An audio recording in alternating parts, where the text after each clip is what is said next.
दोस्तों कुरान में आसमान 7 बताए गए हैं और हैरानी की बात है कि कुरान में 7 आसमान वाली आयतें भी 7 ही हैं।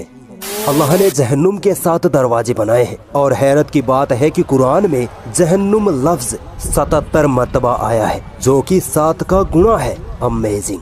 दोस्तों कुरान में पहली मर्तबा 7 लफ्ज यानी सबा सूरह बकरा की आयत नंबर 29 में आया है और आखिरी मर्तबा 7 लफ्ज का जिक्र सूरह अन-नबा की आयत नंबर 12 में आया है। अब यहाँ अपना दिमाग तेज रखना, क्योंकि अब आप और भी ज्यादा हैरान होने वाले हैं।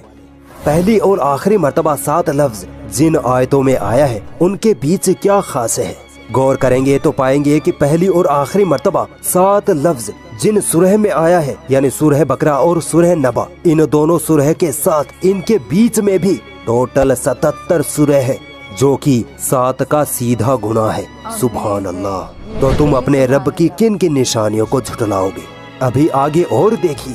जिस आयत में 7 लफ्ज पहली मर्तबा जिक्र हुआ, उस आयत से आखिरी मर्तबा 7 लफ्ज का जिक्र वाली आयत तक टोटल 5649 आयतें हैं। अमेजिंगली ये नंबर भी 7 का गुणा है। 7 लफ्ज पहली बार सूरह बकरा में और आखिरी बार सूरह नबा में आया। अब आप गैस करिए कि इसमें अल्लाह की क्या कुदरत छुपी है। आप अगर गौर करो तो सूरह बकरा से सूरह नबा तक कुल 5705 आयतें हैं, जो सीधा 7 का गुणा है। पहली मर्तबा जिस आयत में 7 लफ्ज का जिक्र आया, उससे पहले टोटल 35 आयतें हैं, 7 सूरह फातिहा की और 28 सूरह बकरा की। ये 35 नंबर भी 7 का गुणा है। और आखिरी मर्तबा जिस आयत में 7 लफ्ज का जिक्र आया यानी सूरह नबा की आयत नंबर 12 है, इस आयत से पहले कुरान में 5684 आयतें पढ़ती हैं। हैरानी की बात है कि ये नंबर भी 7 का मल्टीप्लाई है। क्या अब भी लोग यही कहेंगे कि ये सिर्फ कोइंसिडेंस है? तो फिर आओ और सुनो। कुरान में आदमी लफ्ज 24 बार आया है, तो वहीं औरत लफ्ज भी 24 बार ही आया है। दुनिया लफ्ज 115 बार, तो आखिरत लफ्ज भी 115 बार। 88 मर्तबा फरिश्ता लफ्ज, तो जनाब 88 मर्तबा ही शैतान लफ्ज का इस्तेमाल हुआ है। 145 बार जिंदगी लफ्ज, तो 145 बार ही मौत लफ्ज का जिक्र कुरान ने किया है। क्या अब भी यही कहोगे कि कुरान अल्लाह का कलाम नहीं है? हदीसों के मुताबिक ज़कात देने से मालो दौलत में बरकत होती है, यानी ज़कात और बरकत लफ्ज का एक दूसरे से कनेक्शन है। अब देखिए कुरान में ज़कात लफ्ज 32 बार आया है, तो वहीं बरकत लफ्ज भी 32 बार ही आया है। इबलीस जो सारे शैतानों का सरदार है, कुरान में इबलीस लफ्ज 11 बार आया है। हैरानी की बात है कि कुरान में इबलीस से पनाह मांगने का जिक्र भी 11 बार ही हुआ है। दोस्तों हम पर जब कोई मुसीबत आती है और जब अल्लाह ताला उस मुसीबत को हम पर से टाल देता है, तो हम अल्लाह का शुक्र अदा करते हैं, है ना। अब देखिए कुरान में मुसीबत लफ्ज 75 मर्तबा आया है, तो शुक्र लफ्ज भी 75 मर्तबा ही जिक्र हुआ है। क्या कोई इंसान इतनी बड़ी किताब में इतने अमेजिंग न्यूमेरिकल कैलकुलेशन कर सकता है, वो भी 1400 साल पहले? अगर अब भी कोई डाउट है तो आओ और आगे ले चलता हूँ। एक साल में कितने महीने होते हैं? 12। और 12 महीनों में दिन कितने होते हैं? 365।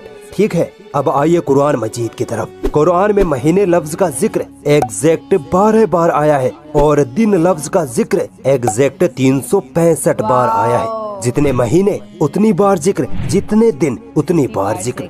अल्लाह की इस गणितीय कुदरत में एक साइंटिफिक फैक्ट भी छुपा है। साइंस कहती है कि ये 12 महीने और महीनों में 365 दिन का होना दरअसल धरती का सूरज के गिर्द चक्कर लगाने से होता है। यानी धरती सूरज का एक चक्कर लगाने में 12 महीने या 365 दिन लेती है। अब गौर करिए कि अल्लाह ने कुरान में महीने लफ्ज का जिक्र 12 बार और दिन लफ्ज का जिक्र एग्जैक्ट 365 बार करके ये बताया है कि पृथ्वी सूरज के चक्कर लगाती है।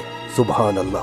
सोचो अल्लाह ने ये बात 1400 साल पहले ही कुरान में लिख दी थी, जब साइंस का कुछ अता पता भी नहीं था। तो बताओ तुम अपने रब की किन किन निशानियों को झुटलाओगे? मुझे पता है इनकार करने वाले लोग अब भी यही कहेंगे कि कुरान अल्लाह का कलाम नहीं है। तो चलो एक और अमेजिंग न्यूमेरिकल मिरेकल आपके सामने रखता हूँ, इसको जरा झुटला के दिखाओ। दोस्तों कुरान में समुद्र लफ्ज 32 मर्तबा आया है और जमीन लफ्ज 13 बार आया है। आप सोच रहे होंगे कि ये तो कोई मेल नहीं बैठा, है ना। लेकिन अगर आप इन दोनों नंबरों को जोड़ दें यानी 32 + 13 तो बनते हैं 45। अब भी कोई मेल नहीं बैठ रहा।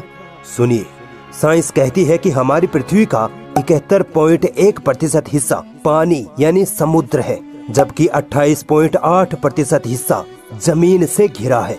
अब आओ कुरान में दिए गए समुद्र और जमीन लफ्ज की परसेंटेज कैलकुलेशन करते हैं। दोनों नंबरों को जोड़ने पर बनते हैं 45। ठीक है, समुद्र का प्रतिशत निकालते हैं। 32/45 इंटू 100 निकलता है 71.1%, और जमीन का प्रतिशत निकालते हैं तो 13/45 इंटू 100 आता है 28.8%। ये दोनों एग्जैक्ट वही प्रतिशत है जो आज हमें साइंस समुद्र और जमीन के बारे में बताती है। अल्लाहु अकबर।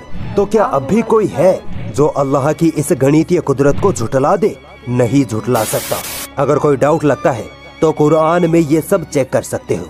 पूरी दुनिया इस कुरान में गलतियां ढूंढने में लगी पड़ी है, मगर आज तक एक जर्रा बराबर भी गलती इस कुरान में नहीं ढूंढ पाई, क्योंकि ये किताब उस वाहदहू ला शरीक की तरफ से है जिसने इस दुनिया को थाम रखा है, जिसने इंसानों, जिन्नों, जानवरों, पहाड़ों, समुद्रों, हवाओं सबको पैदा किया। वही हर शह को कंट्रोल करने वाला है। वही जिसकी तरफ हमें लौट कर जाना है, वही अल्लाह है।